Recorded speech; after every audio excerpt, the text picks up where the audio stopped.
आपका शब्द ब्रह्म है, शब्द ब्रह्म होता है।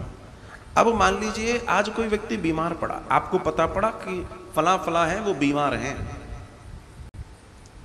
तो आपने उनको देखा, बढ़िया है, ठीक है, आप देखने गए, तबीयत खराब थी, अच्छी बात है, 2-3 दिन बाद वो ठीक हो गए। अब आपने उनसे कहा, और शर्मा जी आपकी तबीयत कैसी है, ठीक हुई कि नहीं हुई? नहीं होगी ठीक। पता है क्यों? आपने जो ऊर्जा दी ना, ऊर्जा, पूरा खेल ऊर्जा का है। लोग कई बार इस चीज को समझें। अभी जो थोड़े से एडवांस डॉक्टर हो गए ना, वो मरीज से ये नहीं कहते कि क्यों भाई बीमारी, प्रॉब्लम क्या है, वो कहते हैं और हैंडसम क्या हाल है। इट्स अ शब्द ब्रह्म। समझिए, शब्द में बड़ी ताकत है। जितना आप मरीज को मरीज कहेंगे वो बीमार रहेगा, क्योंकि आपने उसको मरीज बना दिया, आपने उसको मरीज बना दिया। आप जिस, क्योंकि भाई हम मंत्र में भी क्या करते हैं, हम किसी चीज का उच्चारण कर रहे हैं ना, जो हम उच्चारण कर रहे हैं, जिस तरीके का हम उच्चारण कर रहे हैं, वो सारा उच्चारण कहीं ना कहीं इस प्रकृति में डोल रहा है, अपना काम तो करेगा। कई लोगों को देखा होगा, मैंने कई लोगों को टोका, कई लोगों को टोका, कभी किसी घर जाना हुआ, महाराज जी ये हमारा बेटा, और ये तो मेरा बड़ा नालायक है, ये तो हमारे घर का सबसे बड़ा गधा है। आप किस भाव में कह रहे हैं मुझे नहीं मालूम, पर आप उसकी जिंदगी बर्बाद कर रहे हैं। ऐसे लोग अपनी औलाद के बहुत बड़े दुश्मन हैं, जो अपनी औलाद को नालायक या गधा इस तरीके के शब्दों का प्रयोग कर रहे हैं निरंतर। आप जिस ऊर्जा से बोलेंगे वो ऊर्जा उसके अंदर बैठेगी, और जिस दिन अगर भूल से कभी वो ऊर्जा ठीक ठाक तरीके से बैठ गई और वो उस अवसाद में चला गया, मैं तो गधा हूं, और भूल से कभी स्कूल में किसी ने उसको बोल दिया, क्योंकि ऊर्जा तो वही है।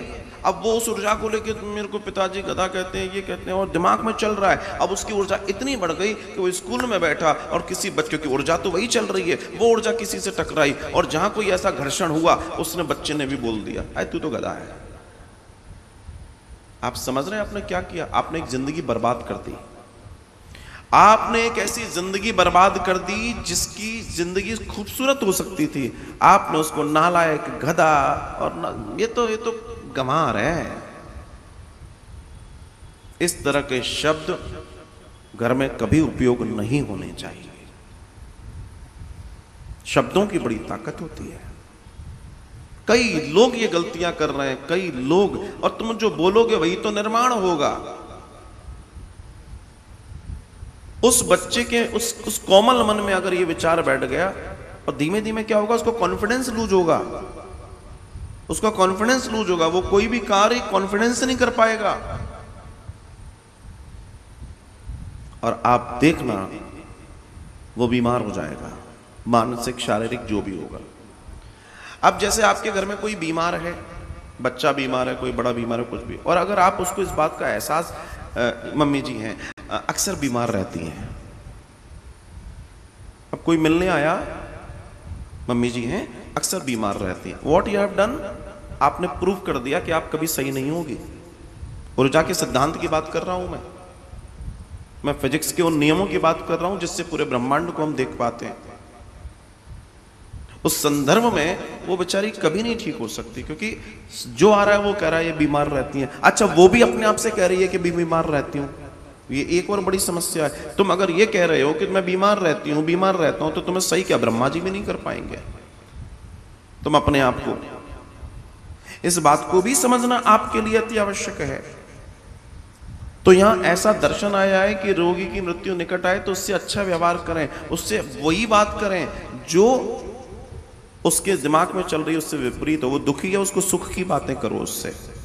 ये नहीं कि वो बेचारा आखिरी सांसें ले रहा है और तुम कह रहे हो अब क्या होगा। मतलब आप अपने हिसाब से समझ सकते हैं इन बातों को।